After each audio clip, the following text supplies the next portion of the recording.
সাবেক শিক্ষক, BCS cadre আর বহু ঝড়ঝাপটা পার করা এক রাজপথের যোদ্ধা। তিনিই কি বসতে যাচ্ছেন বঙ্গভবনের সর্বোচ্চ আসনে? ২২তম রাষ্ট্রপতির পদত্যাগের পর এখন একটাই প্রশ্ন, মির্জা ফখরুলই কি হচ্ছেন দেশের ২৩তম রাষ্ট্রপতি? গত শুক্রবার দেশের ২২তম রাষ্ট্রপতি মোহাম্মদ শাহাবুদ্দিন পদত্যাগ করার পর থেকেই দেশ জুড়ে শুরু হয়েছে নতুন আলোচনা। সংসদ ভেঙে দেওয়া, অন্তর্বর্তী সরকারের মেয়াদ শেষ হওয়া এবং ত্রয়োদশ জাতীয় সংসদ নির্বাচনে বিএনপির নিরঙ্কুশ জয়ের পর এখন মূল আকর্ষণের কেন্দ্রবিন্দু কে বসছেন বঙ্গভবনে, কে হতে যাচ্ছেন দেশের পরবর্তী রাষ্ট্রপতি।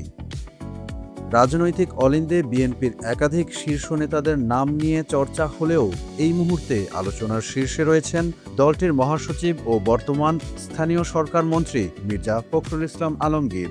দেড় যুগেরও বেশি সময় পর বিএনপি রাষ্ট্র ক্ষমতায় ফিরেছে। দেশের এই সংকটময় পরিবর্তনের সন্ধিক্ষণে এমন এক ব্যক্তিত্বকে বঙ্গভবনে প্রয়োজন, যিনি সার্বজনীনভাবে গ্রহণযোগ্য এবং বিপদে শক্ত হাতে অভিভাবকের দায়িত্ব পালন করতে পারবেন।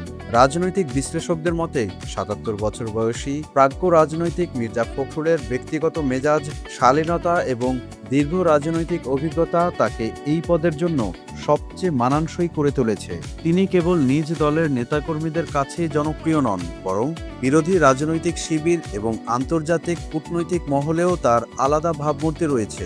তিনটি বিশেষ কারণে মির্জা ফখরুল ইসলাম আলমগীর রাষ্ট্রপতির আলোচনায় সবচেয়ে এগিয়ে রয়েছেন। প্রথমত, দুঃসময়ের বিশ্বস্ততা।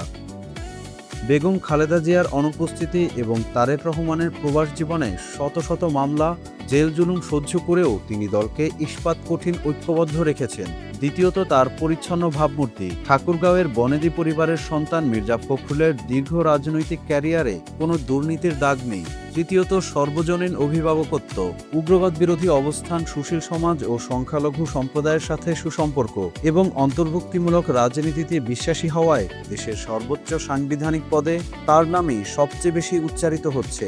১৯৪৮ সালে ঠাকুরগাঁওয়ে জন্ম নেয়া এই বর্ষিয়ান নেতার রয়েছে এক চমকপ্রদ বর্ণাঢ্য জীবনের ইতিহাস। তিনি ১৯৭২ সালে বিসিএস পরীক্ষায় উত্তীর্ণ হয়ে ঢাকা কলেজে অর্থনীতির শিক্ষক হিসেবে কর্মজীবন শুরু করেন। পরবর্তীতে বেশ কিছু সরকারি কলেজে অধ্যাপনা এবং সরকারি দায়িত্ব পালন শেষে তিনি পুরোদস্তুর রাজনীতিতে যুক্ত হন। ২০০১ সালে সংসদ সদস্য নির্বাচিত হয়ে কৃষি এবং বেসামরিক বিমান পরিবহন মন্ত্রণালয়ের প্রতিমন্ত্রীর দায়িত্বও সামলেছেন তিনি। এক দশকেরও বেশি সময় ধরে বিএনপির মহাসচিব হিসেবে রাজপথের আন্দোলন ও কূটনৈতিক ক্ষেত্রে দলের মুখপাত্র হিসেবে তার ভূমিকা ছিল অনন্য। বিশ্ববিদ্যালয়ের শিক্ষক ও রাজনৈতিক বিশ্লেষকদের মতে অতীতে রাষ্ট্রপতি নির্বাচন নিয়ে অভিজ্ঞতা খুব একটা সুখকর ছিল না। তাই প্রধানমন্ত্রী তারেক রহমান এবং বিএনপির শীর্ষ নেতৃত্ব এবার এমন কাউকেই বেছে নিতে চাইবেন, যিনি একই সাথে প্রাজ্ঞ, অনুগত এবং জনগণের কাছে অত্যন্ত শ্রদ্ধাভাজন। মির্জা ফখরুলকে রাষ্ট্রপতির আসনে বসানো হলে তা হবে তার দীর্ঘ ত্যাগ ও সংগ্রামের উপযুক্ত মূল্যায়ন। অন্যদিকে নির্বাচন কমিশনও প্রস্তুত।